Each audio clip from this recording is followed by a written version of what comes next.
FC24 is heading in a really bad direction. Today I want to talk to you guys about the content that we're receiving on FC24, but also about the way that the game is being formatted when it comes to building your ultimate team. Of course, I understand that for EA, this is a business, this is about making money. I understand that there always has to be sort of a business acumen when it comes to actually making a game. However, I don't like how much the scales are sort of tilting into that direction. So, first thing I will say is this is my main account, this is my team, and it is a good team, but when it comes to like foot champs and stuff, majority of the time I'm coming up against people with significantly better teams. So I would say out of this team, Eusebio, you could argue, is a full meta card. You could argue Zidane is, however, this is his lowest version. Then you've got players like Putellas and Van Dijk who are considered more meta players, but again, this is their lowest versions of the card. There are significantly better versions of both of their cards. And I think everyone else in my team, you could, again, either upgrade to a better version or just replace with a much more expensive meta player. Now, I'm someone that plays this game a lot, probably plays the game a lot more than most of you guys watching. I have a lot more time to play the game. And on top of that, this isn't a completely free-to-play account. I've probably put maybe an extra £30 or £40 into this game than what the game costs. So I got all the pre-order packs and stuff. And I've spent an additional, I would say, around £40 just on store stuff as well. And yet, even with that, I have a basically very average team. So, when it comes to attaining better players, I do really like the fact this year EA have added lots of meta SBCs, particularly where the icons are concerned. We've had Hullet, you've got Maldini here. This new best card is still a very, very solid option. So we head over sort of a little bit further. Cole's a good left back. Zico's a 5-star icon. You obviously had Zidane, Eusebio.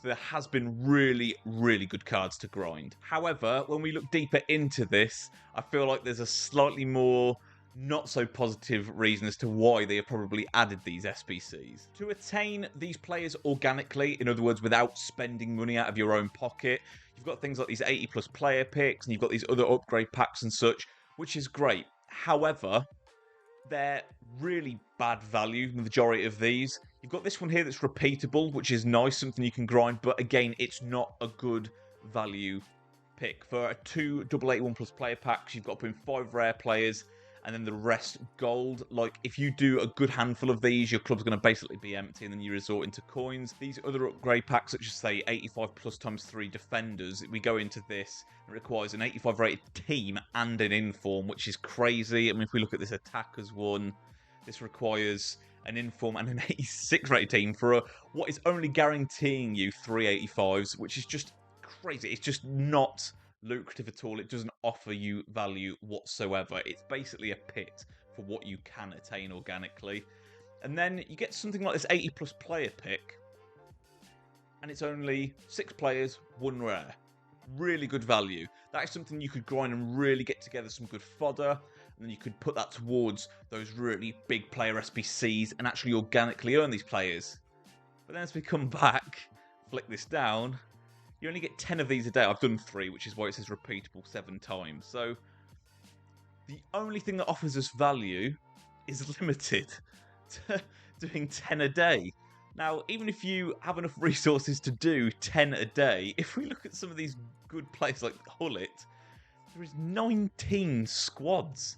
And the actual level of squad they require, like 89 rated squads, multiple of them, 88 rated squads, multiple of them, those picks are going to be giving you a lot of like 82s, 83s. It's not like you're guaranteed 88s, 89s every time. So you would literally almost need that pick at your disposal for months to be able to justifiably complete one of these SBCs using those, which is just not right. So with that in mind, the fact that the upgrade packs aren't a sufficient, efficient, good way to craft these players, you're resorting to the rewards you get from playing the game. You've got rivals, you've got squad battles, and you've got champs.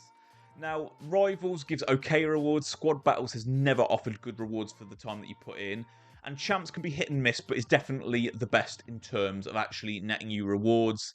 You've obviously got draft as well, but that is definitely just a gamble. Now, an issue with champs is you can only play it once a week. So you get those rewards once a week. Say you net a couple of 100,000 coins worth of packs and players.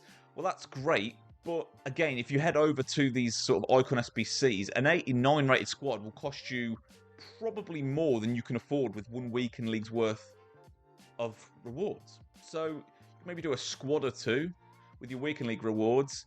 You can maybe do a few of your 80+ player picks.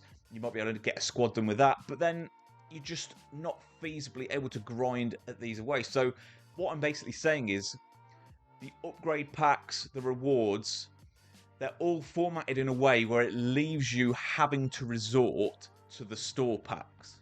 So we head over to the store. Let's see what store packs we've got here. Now, because of what you can net in terms of rewards, they know basically next to no one is going to buy these with coins. That's why the coin value of them is so high.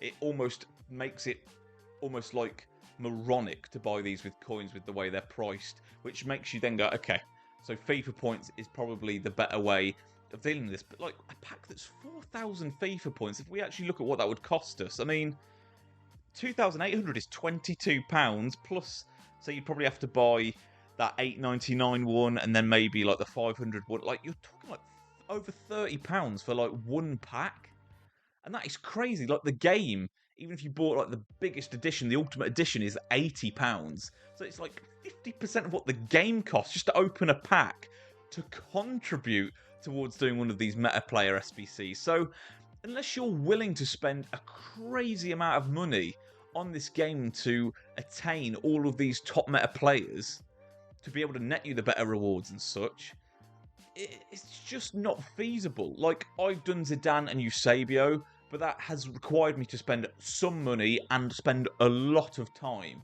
Obviously, you've got the chance of packing something amazing and having loads of coins, and then from that you can put them into upgrade packs and such, but the odds of that are so slim, and especially if you're not someone that has a ton of time, your opportunity to actually attain these best cards in the game and enjoy them and have the most equal opportunity in games in terms of going toe-for-toe with somebody else's team that has spent money, it's not balanced, it's not fair. This game is being formatted so much in a way to make you resort to the store that it's just going too much that way for my liking.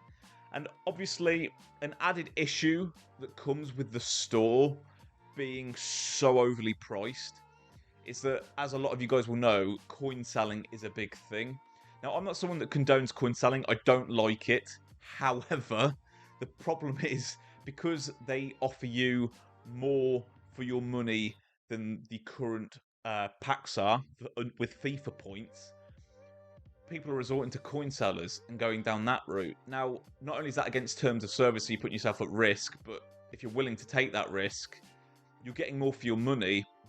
But when people are doing this, the more coins that are injected into the market, in other words, the more people that buy coins, the more buying power there is on the market, and that causes inflation and raises the prices of players. So by EA pricing so many of us out with what the things in the store cost, which is basically the only route to attaining all of these meta cards, it makes people turn their back to that, go to coin selling, they buy coins, but then that increases the prices of these tradable meta cards on the market so much that people like you and me just can't ever really net enough coins to buy these cards. Like cards like Pateas Team of the Year is like 7 million coins. When you're talking about R9s and CR7 Team of the Years, I mean, they're literally like 15 million coins. You'd probably have to play this game all year round to net that many liquid coins, unless you are a phenomenal trader or you are just spending a ton of money on the game. To summarise, this game is basically being formatted in a way that makes people resort to the store and either have to spend a lot of money on store packs or not be able to and then not have a good team because of it, or they turn their back on the store because it doesn't offer good value. They resort to things such as coin sellers. They buy coins from them, but that just causes massive inflation on the market and makes the tradable meta cards completely unattainable. And obviously, the craftable cards are very, very unattainable without master fodder, which with the way you have formatted this by limiting upgrade packs and such, it's just not feasible to attain enough fodder to craft all of these meta cards.